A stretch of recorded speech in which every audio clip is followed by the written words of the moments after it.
Okay, so we need to talk about the light independent reactions, or the Calvin cycle. What's going to happen is Calvin cycle is going to use ATP and NADPH to convert carbon dioxide into sugar.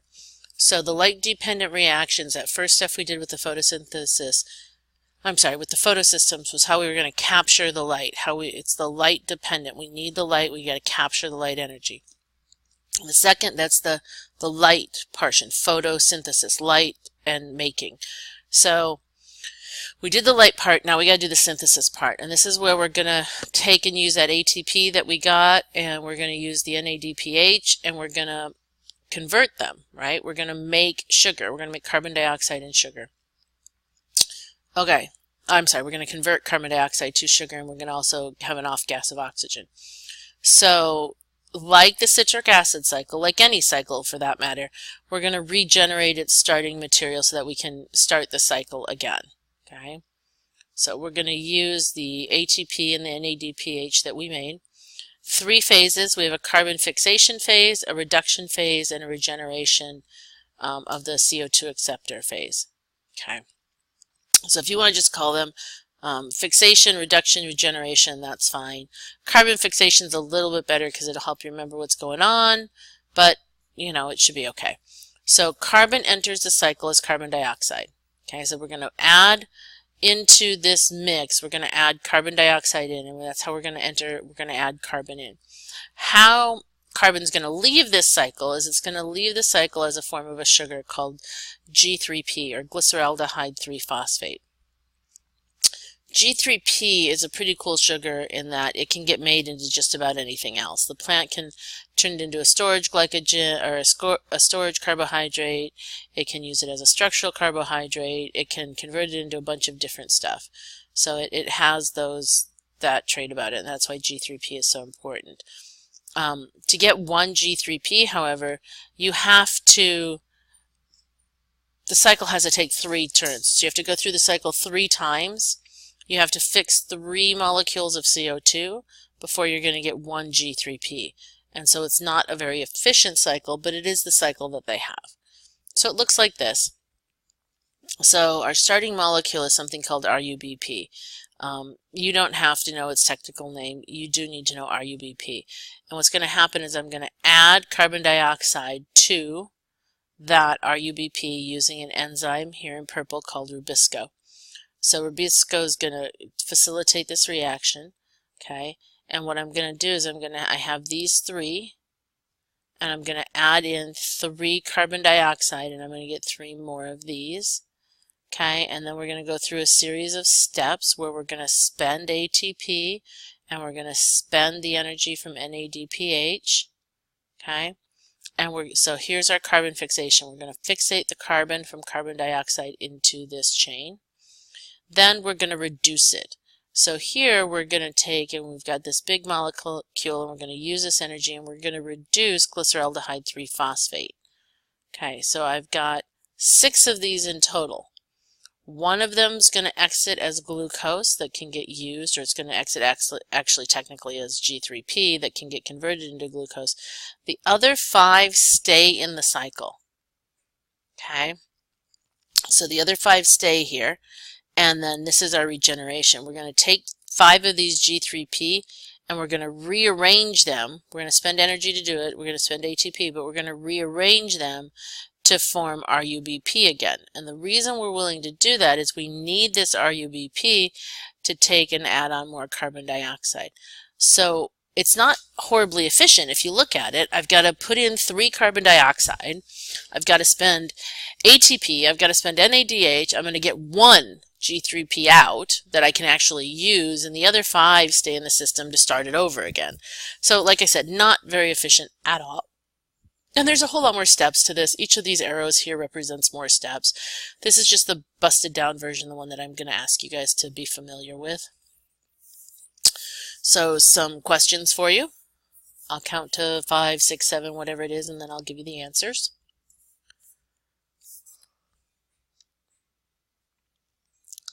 There they are.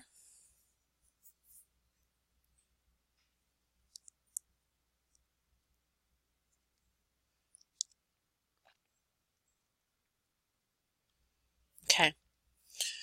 So sometimes we can't do carbon fixation. Sometimes we're in a hot, dry climate. Sometimes there just are other reasons or obstacles to allow us to do carbon fixation. So plants in those areas have evolved with a different set of skills.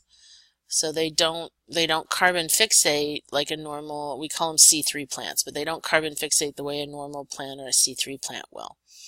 Okay. So, for example, dehydration. Let's just tackle dehydration. And so sometimes what happens is dehydration is an issue, right? And there are trade-offs. So what we do is on hot, dry days, a lot of these plants will close their stomata during the day. They'll close those pores to prevent dehydration, to prevent the water from evaporating off. But if we do that, if we close those stomata, then we're not bringing in CO2, we're not off-gassing the O2, and so we're really limited in what we can do in photosynthesis, right? So that oxygen buildup, believe it or not, is toxic to those plant cells. So it's got an issue. Okay.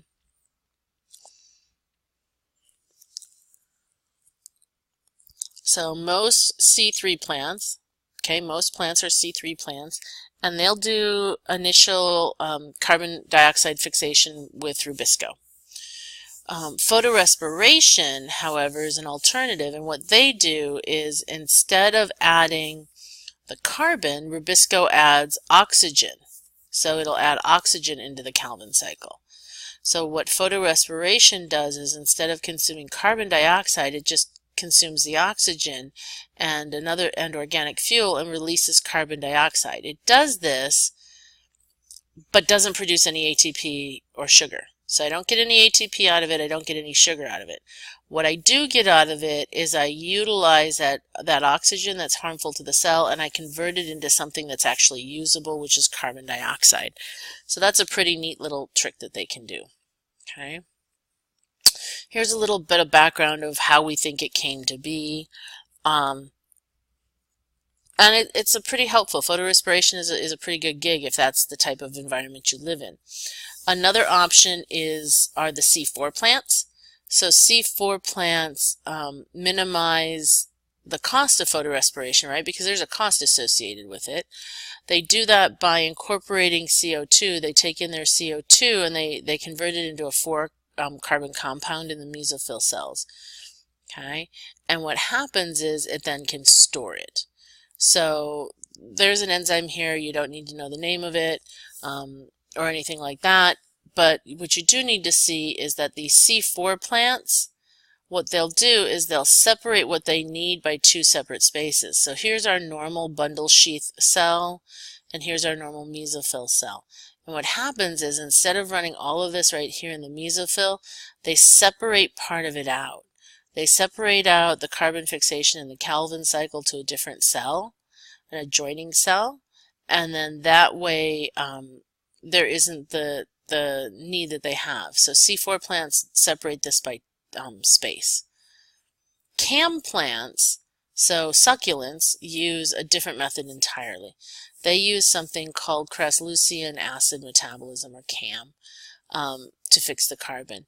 So instead of doing it in a separate space, they use a compound, Crasslucian acid, to accomplish the same thing. So the CAM plants are going to open their stomata at night, they're going to pull in their CO2, they're going to get rid of some O2, right? And they're going to take that CO2 and they're going to incorporate it into some other organic acid. They're going to store it as an organic acid that they can then use later. So then they close the stomata during the day, they release that carbon dioxide from the organic acid, and then they can run the Calvin cycle that way. So on the left are the C4 plants, and they use 2 separate steps, or 2 separate cells, so they spatially separate their steps, right? They're incorporating, and then their Calvin cycles in the bundle sheath cell. Or if you're a CAM plant, like a pineapple, yes, pineapples grow on bushes. If you're a pineapple, then you're going to use all one cell, right? You're going to use that mesophyll cell, but you're going to separate your events and you're going to use a storage modality in the middle. You're going to use the Crasslucian acid. All right, here's, I love the compare and contrast questions. Here's a great little compare and contrast page. More of that.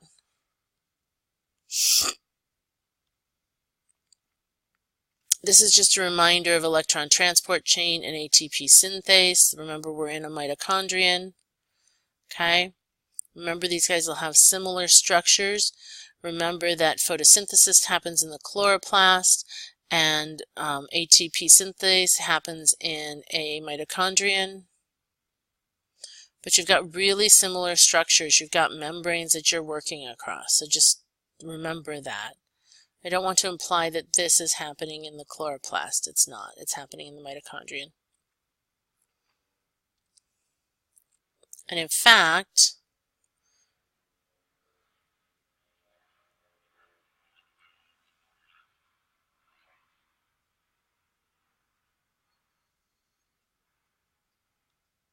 okay, just review slides.